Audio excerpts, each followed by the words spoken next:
Ya karena Umi punya prinsip, selagi anak ini hidup pasti rizki mereka itu ada. Kalau mereka memang terus kita jaga, kita rawat, Allah tuh lihat kita.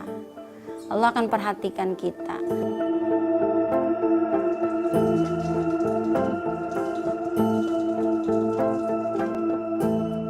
Yang kita tanamkan yang pertama ya masalah keyakinan kepada Allah ya, iman ya, keyakinan kepada Allah.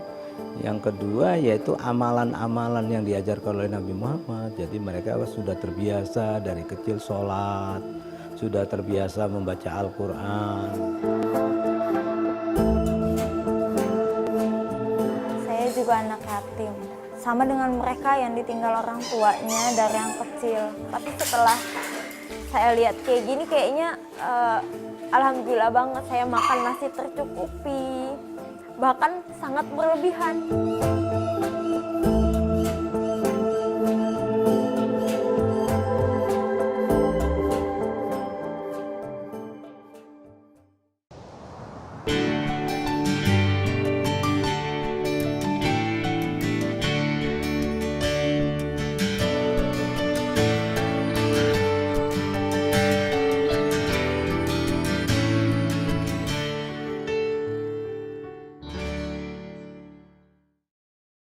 Saya Siti Faiza, dipanggil Faiza, anak keempat dari 4 bersaudara.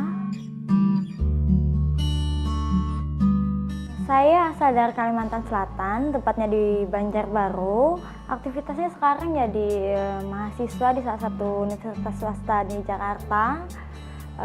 Kemudian sambil mengisi waktu luang, kami ada beberapa anak komunitas kayak gitu untuk membuka usaha kecil-kecilan, usaha mahasiswa lah.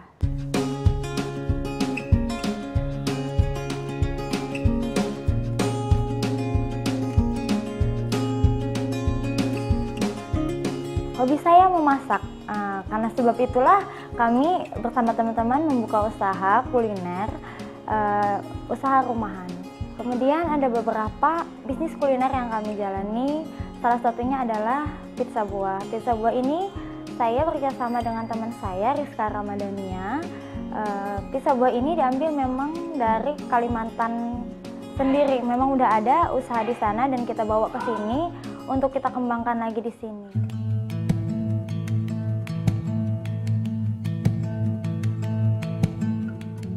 Arti keluarga sih tidak bisa diungkapkan dengan kata-kata. Keluarga nomor satu, keluarga adalah segalanya. Tanpa keluarga kita tidaklah apa-apa. Jadi keluarga ibaratkan mahkota di atas segala macamnya. Kasih sayang orang tua tidak hanya mencurahkan kasih sayang, memberi perhatian, tapi kasih sayang orang tua bisa kita lihat dari diri kita sekarang. Atas doanya lah kita bisa seperti sekarang. Terima kasih orang tua.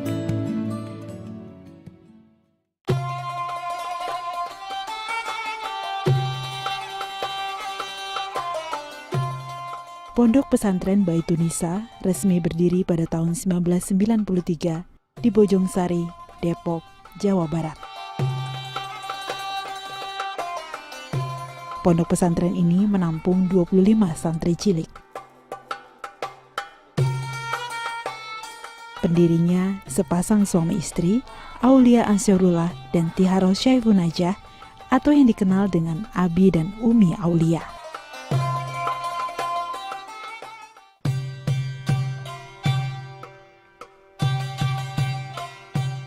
Pondok Pesantren Baitunisa berdiri atas amanah dari kiai yang telah membesarkan dan merawat Umi Aulia.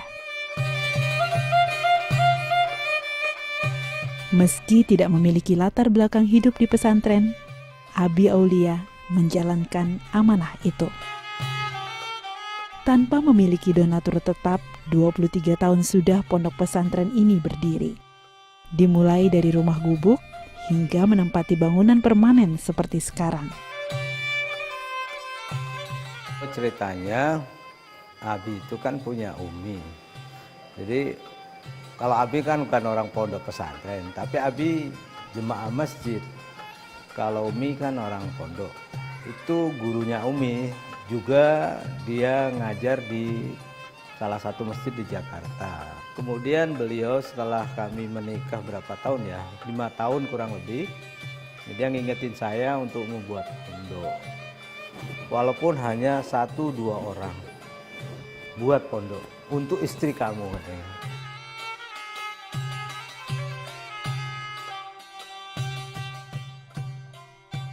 Tapi waktu itu Abi kan tanya sama Pak Kiai, terus dananya dari mana Pak Kiai?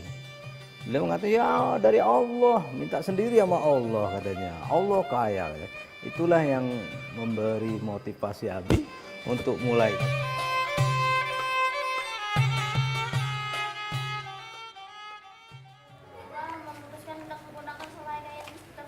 Assalamualaikum. Apa benar ini rumah Abi Aulia? Benar. Ada abinya? Ada. Itu lebih besar sedangkan yang satu lagi kecil. Jadi kami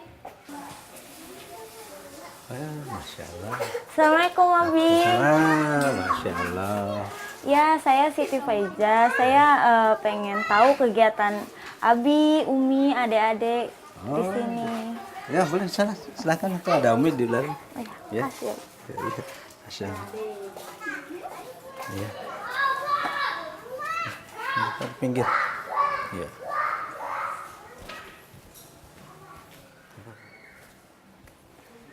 Masya Allah. Ini Kak, anak-anak. Ya. Ini Uminya. Oh iya, Assalamualaikum Umi. Waalaikumsalam.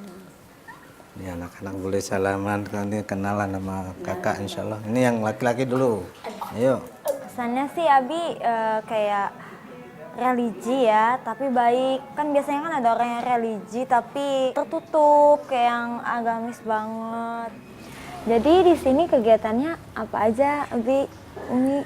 Alhamdulillah, ini kalau sepas asar, biasa setelah taklim di masjid, ini untuk laki-laki, kita balik kemari, kita taklim lagi seperti tadi ya. Jadi kita taklim, ya kurang lebih 10 menit, 15 menit gitu, nggak lama, 10 menit, 15 menit.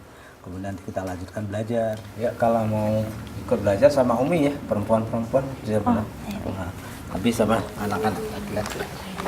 Ya duduk. Ya. Baris. Kita lanjutkan pelajaran kemarin ya. Duduk dulu. Gapal bro. Tulis semua dulu.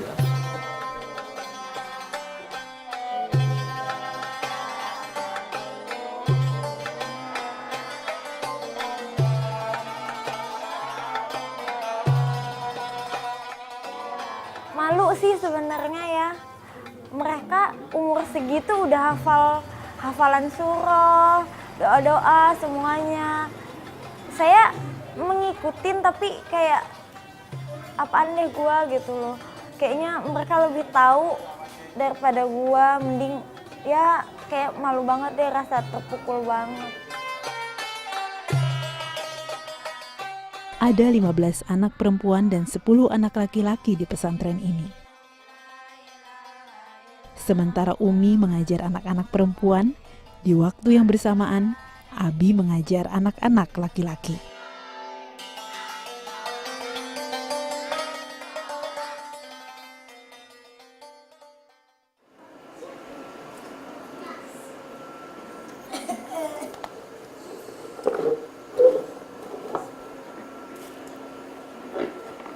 Umi, jadi biasanya Umi setiap hari masak bareng-bareng kayak gini ya, Umi? Iya seperti inilah kerja Umi. Pagi menyiapkan sarapan. Untuk mereka berangkat sekolah kan jam 7. Kemudian makan siang jam 1 pulang sekolah mereka. Kemudian makan malam pada Isya. Seperti itu. Oh, berarti masaknya 3 kali ya, Mi ya? Iya. Masak lauknya ya terkadang gimana, lihat kondisi lauknya aja. Terus Mi kalau boleh tahu apa yang bikin Umi itu jadi ngumpulin adik-adik ini di sini gitu? Ya memang Umi punya hati ya. Dulu Umi pun keadaan Umi seperti anak-anak sekarang ini. Umi merasakan manfaatnya. Kalau dulu tidak ada orang yang kasihan kepada Umi, yang mau menjaga Umi, mungkin Umi entah jadi apa sekarang. Terus Umi, ini kan anak-anak banyak banget ya. Nah, gimana cara Umi untuk membagi kasih sayang Umi yang sama rata tanpa beda satupun gitu loh? Ya memang yang Umi didik kepada mereka, kita berusaha untuk saling menyayangi, seperti makan berjamaah. Maksudnya Umi tuh nggak pilih kasih, jadi kita makan semua berjamaah, kelihatan yang dimakannya bareng. Kemudian tidur pun berjamaah, jadi kita nggak pilih kasih. Sosok Umi sih aku bilang luar biasa, Wonder Woman yang sesungguhnya. Karena sosok ibu semuanya dia pegang ya, dari pagi dia bangun ngurusin anak-anak, nyuci, beresin, ngajarin akhlaknya, ngajarin pelajarannya, ngajarin tata krama, semuanya dia ambil alih. Menurut aku sih Umi bisa disebut benar-benar wanita yang Wonder Woman. Ketangguhannya, rasa inginnya, belajar dari pengalaman. Kan ilmu yang paling bermanfaat bagi kita adalah pengalaman. Ya karena Umi punya prinsip, selagi anak ini hidup pasti rizki mereka itu ada. Walau bagaimanapun selagi mereka itu di tangan Umi pasti rizkinya ke tangan Umi. Kalau mereka memang terus kita jaga, kita rawat, Allah tuh lihat kita. Allah akan perhatikan kita. Ya mungkin awal-awal iya karena mungkin perlu perlu ujian dulu. Insya Allah nanti dengan demikian prosesnya kita ada korban sedikit, kita ada kepayahan sedikit, Allah pandang, maka insya Allah nanti mereka terus yang buat Umi semangat itu karena mereka itu walau bagaimanapun mereka itu penerus kita.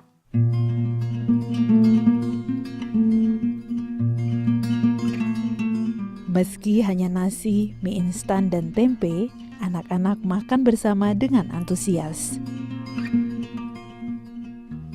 Mereka membentuk kelompok yang terdiri dari 4 orang untuk makan bersama dalam satu tampah.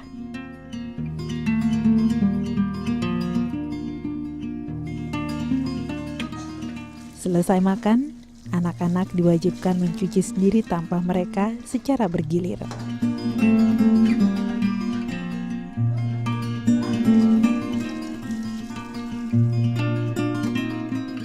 Saat tiba waktu tidur, anak-anak perempuan masuk ke kamar, sedangkan anak laki-laki mulai menyusun kasur mereka di ruang aula. Rasanya sih sedih, terharu, ya kaget aja lah di mana-mana barang berserakan, terus mereka tidur dalam keadaan yang kayak gitu, kayak kasur tanpa spray. Lemari juga susunannya entah berantah di mana, barang di mana, mereka di mana. Ya dalam keadaan yang mungkin ini udah bagus ya daripada mereka hidup di jalanan, tapi kan kayaknya kalau bisa ada yang lebih ya kenapa enggak gitu loh.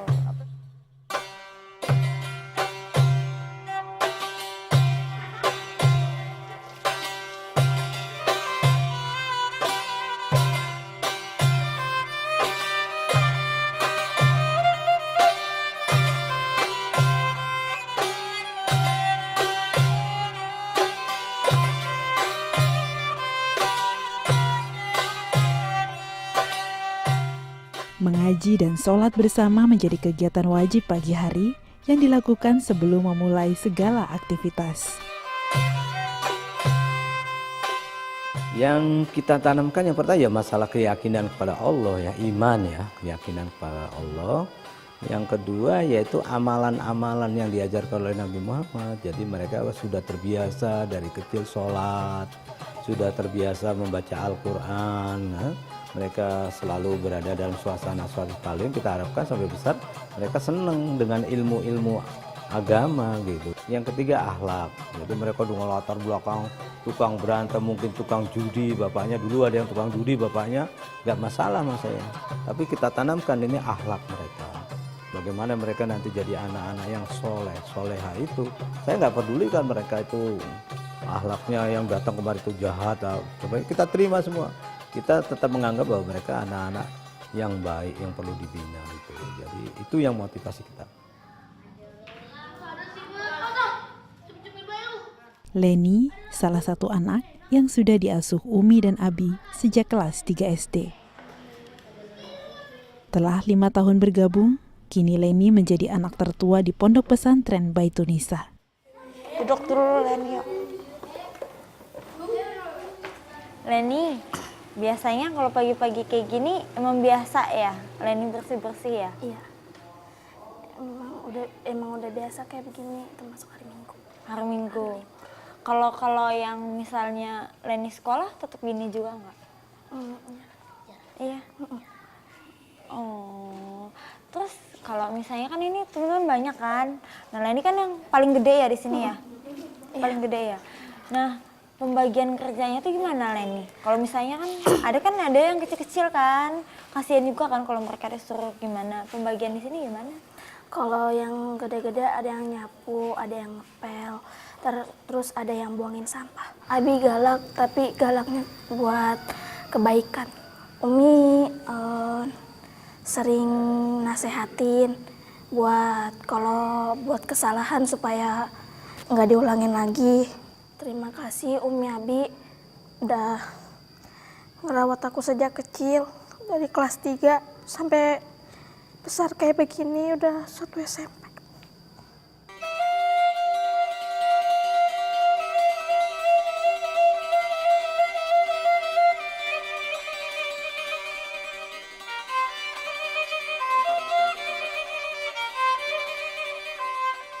Dari tahun berapa sih Bi ini bangunan mulai dibangun, mulai digarap? Oh, kita kan mulai itu dari gubuk dulu ya. Dari gubuk. Tapi kalau ini yang mulai dari lantai bawah itu 2 tahun yang lalu. 2 tahun yang 2 tahun yang lalu.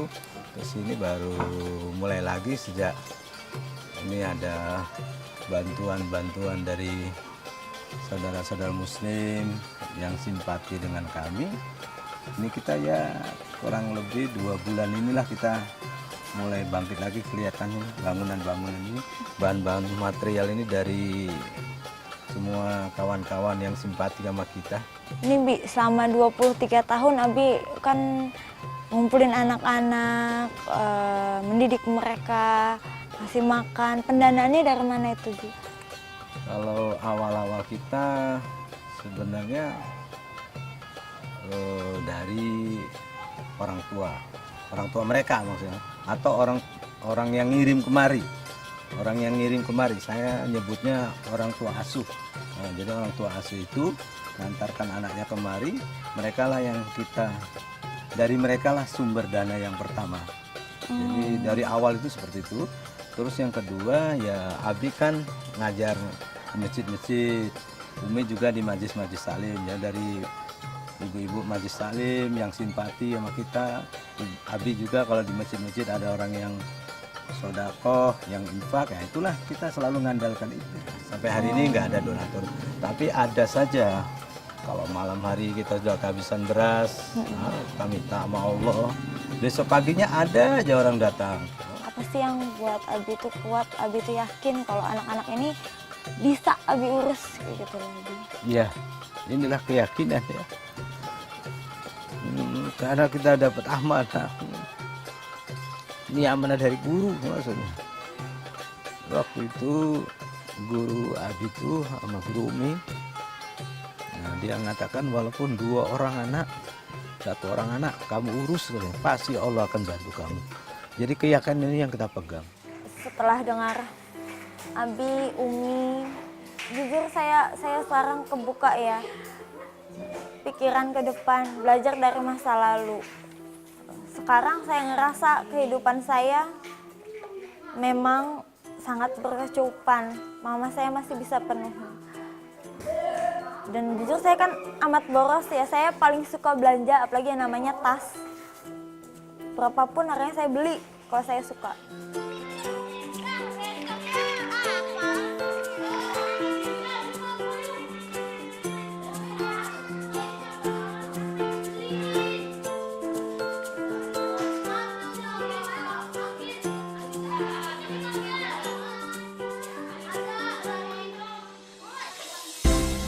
Kami nggak anti gitu, nggak anti sama orang di luar Islam gitu, nggak benci gitu. Ketika mereka mengatakan mau ngajak nonton, mau dikasih makan, ya silakan. Memang yang saya mau ngasih, kerja saya ngasih makan, ngasih ngibur juga, selain ngajar juga ngibur anak-anak itu. Sekarang ada orang walaupun dia orang Kristen, selama dia nggak apa namanya mengintervensi, tidak mengatur kita, ya silakan. Ya kita ikut juga. Artinya kita terbuka. Jadi dari awal anak-anak ini sudah kita ajarkan terbuka sama semua orang yang beragama lain. Karena kita hidup nggak sendirian gitu. Kita ajak mereka supaya kenal juga sama orang-orang lain gitu.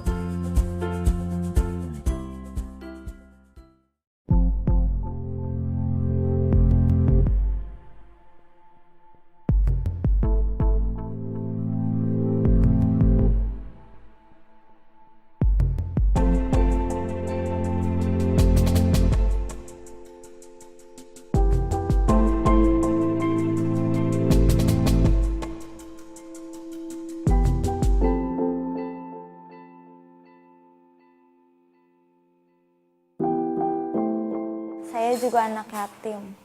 Saya ditinggal papa meninggal waktu kelas 3 SD. Sekitar umur 9 tahun.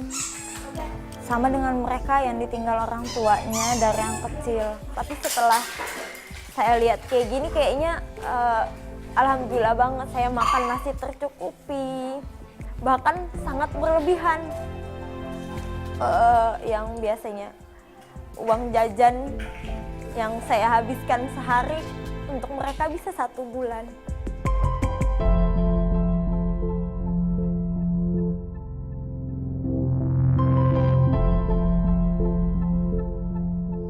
Ya harapan kami ya mereka itu jadi anak-anak soleh solehah yang punya ilmu, yang punya akhlak gitu. Itulah harapan kami sehingga mereka nanti bisa mendoakan Abi, bisa mengingat Abi, udah itu paling enggak mereka bisa hidup mandiri, kita sudah senang aja gitu. Jadi kita nggak minta banyak-banyak sama mereka, ya itu aja mereka bisa mengamalkan Islam dengan baik gitu kan, bisa mandiri gitu kan. Ya apalagi mereka bisa ingat Abi gitu sama Umi, udah senang, itu aja harapan kita. Jadi nggak minta nuntut banyak-banyak sama anak-anak itu. Gitu.